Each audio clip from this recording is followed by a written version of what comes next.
For decades we were told our English was wrong, the accent nobody wanted. We spoke with the rhythm of our mother tongues, the lilt of Tagalog, the cadence of Cebuano. In call centers, we were trained to sound American, to flatten our speech into something neutral. We were taught to be ashamed of the way we naturally spoke. Our English, they said, was not international. It was a quiet humiliation we carried as we went out into the world, armed with our skills and an accent we were told to hide. This insecurity was a heavy burden. We saw it in the faces of our overseas workers, our nurses, our seafarers, clear, functional English, but still judged. We were the butt of jokes, mimicked for laughs, told to fix our English to be taken seriously. Millions internalized this, apologizing for their voices before they even began to speak. Then, something shifted. The world, tired of polished, empty speeches, began to crave authenticity. It started looking for sincerity, and in that search it stumbled upon us. The United Nations, symbol of global community, made a choice. On October 22, 2025, they didn't pick a voice from London or New York. They chose a voice from Manila. A Filipino was to address the world, and suddenly, the accent nobody wanted was the one everyone was waiting to hear. The announcement sent a jolt through the Filipino diaspora. This was the main stage. The world was about to listen to one of us, not for a perfect accent, but for something important to say. The world was finally ready to listen to us, just as we are. Filipino English was born from colonization and a longing to connect with the world. We learned English in American-built schools, but never truly sounded like them. Our tongues were shaped by different languages, our melody tuned to a different key. For a century we chased an ideal we could never reach, fueling a national complex. Accent neutralization centers promised to scrub the Filipino out of our speech. We were paid to erase a part of our identity, one phoneme at a time. Yet millions of Filipinos used their wrong English globally. Nurses, engineers, seafarers, communicating with clarity and heart. They proved communication was about empathy and the desire to be understood, not perfect vowels. Still, the stigma persisted. Praised for proficiency, criticized for accent. We were good enough to do the job, but not to sound like we belonged. The struggle for acceptance was long and silent, fought in moments of being asked to repeat ourselves. It was a journey of proving that clarity and heart were not determined by geography. The world used our skills, but hadn't yet learned to value our voice. That was about to change. The world was changing, and so were ideas of good English. The internet exposed everyone to a symphony of accents. The idea of a single correct English began to seem absurd. Clarity, warmth, and sincerity started to matter more than a perfect R. Filipino English found its strength built in politeness, warmth, and a genuine desire to help.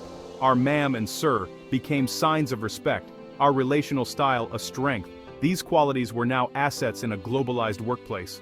The Filipino voice became associated with empathy and a human touch. The world's standards were evolving. It began to value substance over style. Our musicality and politeness were no longer bugs, but features.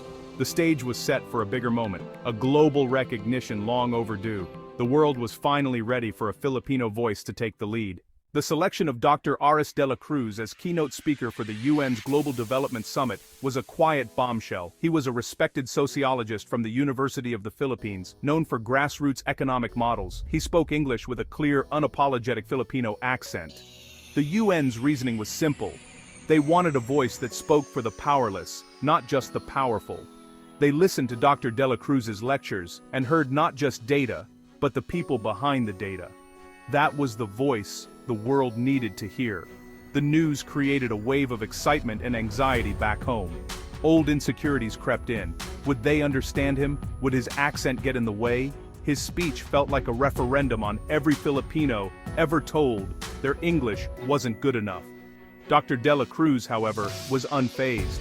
Asked about his accent, he said, "My accent is the sound of my history, my education, the streets of Manila, the villages I've studied. This is the voice I have." He hoped the world would listen to the message, not the melody. He was not going to apologize for who he was. He would stand before the world as a Filipino scholar, speaking in his own voice. And with that he gave us all permission to do the same. The world was about to hear a new kind of authority. This was not just about one man, it was about all of us. The moment was bigger than any individual. It was a turning point for Filipino identity. The world was listening. The day of the speech, Filipinos everywhere were glued to their screens. Dr. De La Cruz walked to the UN podium, calm and composed. He began, "Magandang araw po sa inyong lahat. Good day to you all." Switching to English, his melodic Filipino cadence filled the chamber.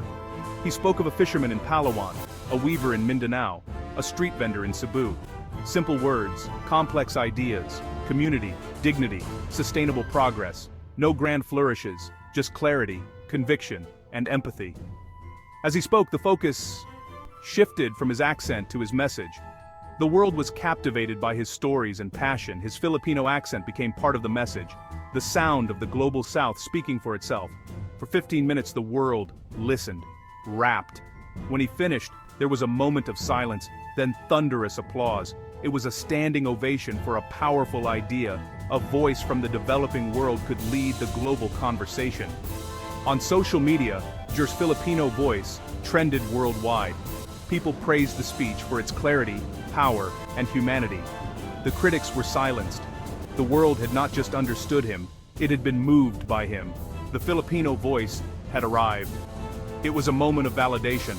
The world would never listen the same way again.